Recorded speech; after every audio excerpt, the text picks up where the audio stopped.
Hello friends, ఈరోజు ఈ వీడియోలో నీట్ యూజీ 2025 ఎగ్జామినేషన్కి అపీర్ అయిన students already OMR sheet response sheet check చేసుకున్నారు.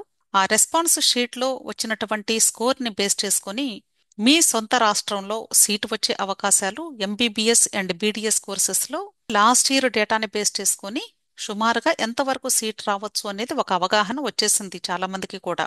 అయితే ఒకవేళ మీ సొంత రాష్ట్రంలో కానీ ఎంబీబీఎస్ బీడీఎస్ అడ్మిషన్ రాని పక్షంలో అంటే కన్వీనర్ కోటా ద్వారా అలాంటి స్టూడెంట్స్ ఎవరైనా తమిళనాడులో ఎంబీబీఎస్ బీడీఎస్కి మేనేజ్మెంట్ కోటా సీటుకి అప్లై చేసుకోవాలి అంటే వాళ్లతో పాటుగా సిఎంసికి ఆల్రెడీ అప్లికేషన్స్ పెట్టుకున్నటువంటి స్టూడెంట్స్ ఎవరైతే ఉన్నారో వాళ్ళందరూ కూడా ఖచ్చితంగా తమిళనాడు మెడికల్ కౌన్సిలింగ్లో రిజిస్ట్రేషన్ చేసుకోవాల్సి ఉంటుంది. అంటే సిఎంసికి అప్లై చేసిన స్టూడెంట్స్ ఖచ్చితంగా తమిళనాడు కౌన్సిలింగ్లో పార్టిసిపేట్ చేస్తేనే అప్పుడు మాత్రమే మీకు సిఎంసికి అడ్మిషన్ వచ్చే అవకాశం ఉంటుంది. వాళ్ళు ఖచ్చితంగా చేసుకోవాలి. మిగిలిన స్టూడెంట్స్ మేనేజ్మెంట్ కోటాలో మీరు అప్లై చేసుకోవాలి అనుకుంటేనే అప్లై చేసుకోండి, కానీ కన్వీనర్ కోటాలో మీకు ఎటువంటి అవకాశం కూడా తమిళనాడు స్టేట్లో ఉండదు. ఈ విషయం గమనించండి. అయితే అసలు ఈ ప్రాసెస్ ఎలా చేసుకోవాలి అనే దానికి జూన్ 6వ తారీఖు ఈ తమిళనాడు కౌన్సిలింగ్ కి సంబంధించి నోటిఫికేషన్ రిలీజ్ చేశారు. రిజల్ట్ త్వరలో రాబోతుంది కాబట్టి ఆ రిజల్ట్స్ వచ్చిన తర్వాత ప్రాసెస్ చేసుకోవటానికి అంటే స్టూడెంట్స్ డాక్యుమెంట్స్ అవి రెడీ చేసుకోవటం లేట్ అవుతుందేమో అనే ఉద్దేశంతో వీళ్ళు ముందుగానే రిజిస్ట్రేషన్ ప్రాసెస్ ని స్టార్ట్ చేసేశారు. అయితే లాస్ట్ డేట్ ఎప్పుడు అనేది ఇంకా అనౌన్స్ చేయలే. ఎందుకంటే రిజల్ట్స్ వచ్చిన తర్వాత కూడా కొన్ని రోజులు టైం ఇస్తారు మనకి. కాబట్టి మీరు హడావడిగా ఇప్పుడే రిజిస్ట్రేషన్ చేసుకోవటం స్టార్ట్ చేయవద్దు ఎవరు కూడా దయచేసి. ఎందుకంటే మీకు స్కోర్స్ వచ్చిన తర్వాత కట్ ఆఫ్ స్కోర్ను చూసుకొని ఎలిజిబిలిటీ ఉంటే అప్పుడు మీకు ఒకవేళ కన్వీనర్ కోటాలో మీ సొంత రాష్ట్రంలో వచ్చే అవకాశం లేనప్పుడు మాత్రమే అంటే ఛాన్సెస్ తక్కువగా ఉన్నటువంటి స్టూడెంట్స్ తమిళనాడు కౌన్సిలింగ్ ద్వారానైనా సరే మేము మేనేజ్మెంట్ కోటాకి వెళ్ళాలి అనుకుంటున్నాము అనుకుంటేనే అప్పుడు మాత్రమే రిజిస్ట్రేషన్ చేసుకోండి. సో ఈ తమిళనాడు మెడికల్ కౌన్సిలింగ్ కి సంబంధించి మీరు గూగుల్ సెర్చ్ బార్లో tnmedicalselection.net అని టైప్ చేసి ఎంటర్ చేస్తే లేదా తమిళనాడు మెడికల్ కౌన్సిలింగ్ అని టైప్ చేసినా కూడా ఈ పేజ్ మీకు ఓపెన్ అవుతుంది. ఇక్కడ PG courses, UG courses, PMC courses, different courses కు సంబంధించినటువంటి డేటా మీకు అవైలబుల్ గా ఉంటుంది. ఇప్పుడు ప్రెసెంట్ మనకు కావాల్సింది ఎంబీబీఎస్ బీడీఎస్ కాబట్టి దీని మీద క్లిక్ చేసినప్పుడు మీకు ఈ నోటిఫికేషన్స్ అన్ని కూడా హైలైట్ అవుతాయి. ఈ నోటిఫికేషన్స్ ఇప్పుడు ప్రెసెంట్ జూన్ 6వ తారీఖు రిలీజ్ అయినటువంటి నోటిఫికేషన్స్. కన్వీనర్ కోటా అనే పదాన్ని వీళ్ళు యూజ్ చేయరు. గవర్నమెంట్ కాలేజెస్ అడ్మిషన్ అనే వీళ్ళు యూజ్ చేస్తారు. కాబట్టి గవర్నమెంట్ కాలేజెస్ అలాగే సెల్ఫ్ ఫైనాన్స్డ్ కాలేజెస్ లో కూడా అంటే కన్వీనర్ కోటా సీట్స్ అని అర్థం. వీటికి సంబంధించినటువంటి ప్రాస్పెక్టస్ ఇక్కడ ఇచ్చారు. అలాగే మేనేజ్మెంట్ కోటా ద్వారా అంటే ప్రైవేట్ కాలేజెస్లో అలాగే సెల్ఫ్ ఫైనాన్స్డ్ కాలేజెస్లో మేనేజ్మెంట్ కోటా సీట్స్కి ప్రాస్పెక్టస్ సపరేట్గా ఇచ్చారు. రెండింటికి కూడా ఒకేసారి నోటిఫికేషన్ ఇచ్చారు. అలాగే ఇప్పుడు అప్లై చేసుకోవాలి అనుకునే స్టూడెంట్స్ రెండింటికి కలిపి ఒకే లింక్ ఇచ్చారు. దీని మీద క్లిక్ చేసి మీరు ఏ కేటగిరీలో అప్లై చేసుకోవాలి అనుకుంటున్నారో అక్కడ అప్లై చేసుకోవాలి. ఇప్పుడు ఈ ప్రాస్పెక్టస్ ఎలా ఉంటుంది అనేది ఒకసారి మీకు చూపిస్తాను. ఓకే, ఇది గవర్నమెంట్ మెడికల్ కాలేజెస్ లో కన్వీనర్ కోటా సీట్స్ కోసం పార్టిసిపేట్ చేసే స్టూడెంట్స్ కు సంబంధించినటువంటి ప్రాస్పెక్టస్. ఇక్కడ మనకి స్కెడ్యూల్ ఇచ్చేశారు. అంటే ఈ అప్లికేషన్ ప్రాసెస్ రిజిస్ట్రేషన్ మనకి జూన్ 6వ తారీఖు నుండి స్టార్ట్ అయిపోయింది. లాస్ట్ డేటు ఎప్పుడు అనేది ఇంకా మెన్షన్ చేయలేదు. ఎందుకు అంటే అసలు రిజల్ట్సే రాలేదు కాబట్టి. మనకి రిజల్ట్స్ వచ్చిన తర్వాత మరలా అప్పుడు డిసైడ్ చేసుకుని వాళ్ళు డేట్ ని అనౌన్స్ చేస్తారు. కాబట్టి మీరు ఇదే వెబ్సైట్ లో వచ్చే లేటెస్ట్ నోటిఫికేషన్స్ చూసుకుంటూ ఉండండి. అలాగే అసలు ఈ టోటల్ ప్రాసెస్ ఎలా ఉంటుంది అనేది 131 పేజెస్ లో డేటా ఇచ్చారు. ప్రతి ఒక్కరు కూడా ఇది అంటే చదువుకొని అర్థం చేసుకొని ఆ తర్వాత మాత్రమే మీరు పార్టిసిపేట్ చేయండి. టోటల్ కౌన్సిలింగ్ ప్రాసెస్ గురించి దీనిలో డిస్క్రైబ్ చేస్తారు. ఓకే, ఇది మేనేజ్మెంట్ కోటాకి సంబంధించినటువంటి ప్రాస్పెక్టస్. దీనిలో కూడా కంప్లీట్ ఇన్ఫర్మేషన్ ఉంటుంది.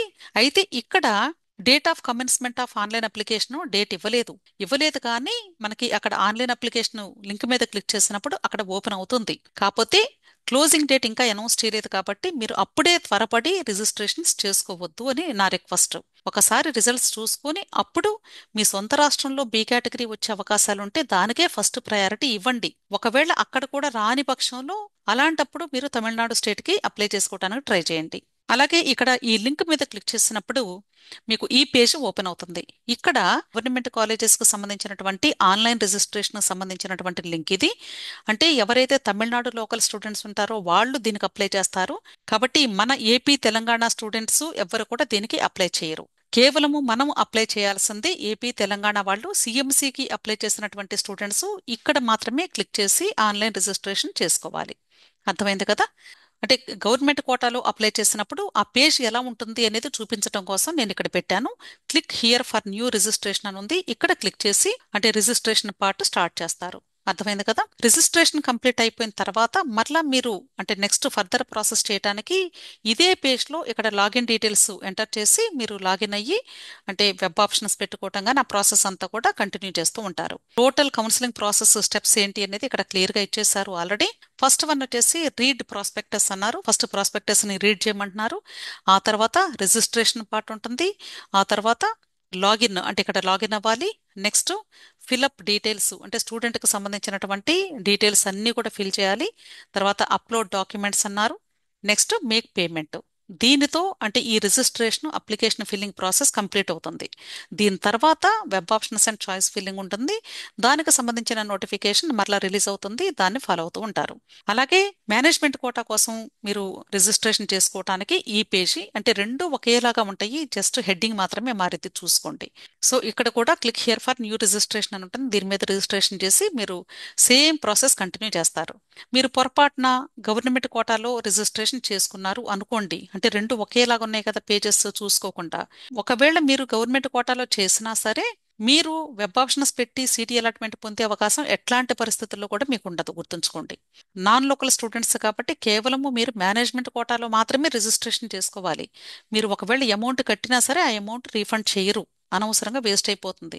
సో మీరు రిజిస్ట్రేషన్ పార్ట్ చేసేటప్పుడు చాలా జాగ్రత్తగా ఎక్కడ చేస్తున్నాము దేనికి చేస్తున్నాము అనేది చూసుకుంటూ చేసుకోండి. అర్థమైంది కదా?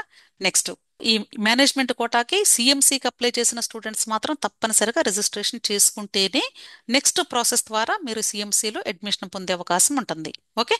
అలాగే నోటిఫికేషన్ 1, నోటిఫికేషన్ 2 అని ఇచ్చారు. జస్ట్ స్టూడెంట్స్ కి కొన్ని ఇన్స్ట్రక్షన్స్ ఇస్తున్నారు. అంటే వీళ్ళు ఏం చెప్తున్నారు అంటే ఇంకా స్టూడెంట్ యొక్క రిజల్ట్ రాలేదు కాబట్టి అంటే ఈ రిజల్ట్స్ వచ్చిన తర్వాత కూడా మీకు సుమారుగా ఒక 5 రోజుల పాటు ఈ పేజ్ ఓపెన్ అయి ఉంటుంది కాబట్టి మీరు రిజిస్ట్రేషన్ ఇప్పటి నుండి స్టార్ట్ చేసి చేసుకోండి అని వీళ్ళు చెప్తున్నారు. కాకపోతే నా రిక్వెస్ట్ ఏంటి అంటే మనం మేనేజ్మెంట్ కోటా కోసం పార్టిసిపేట్ చేస్తూ ఉంటాం కాబట్టి త్వరపడి చేసుకోవాల్సిన అవసరం లేదు. కానీ సిఎంసి వాళ్ళు మాత్రం ఖచ్చితంగా ఇప్పటి నుండి స్టార్ట్ చేసి చేసుకోమని నా రిక్వెస్ట్. సిఎంసి వాళ్ళు సిఎంసికి అప్లై చేసుకున్నారు కాబట్టి అంటే వాళ్ళు కూడా స్కోర్ చూసుకొని చేసుకుంటామంటే అది వాళ్ళ ఇష్టం. అంటే ఆల్రెడీ ఓఎంఆర్ షీట్ చెక్ చేసుకున్నారు కాబట్టి మీకు అంటే మోడరేట్ స్కోర్ వచ్చినా సరే సిఎంసికి ఆల్రెడీ అప్లై చేస్తుంటే మాత్రం వాళ్ళ మేనేజ్మెంట్ కోటాకి తప్పనిసరిగా అప్లై చేసుకోండి. ఓకే.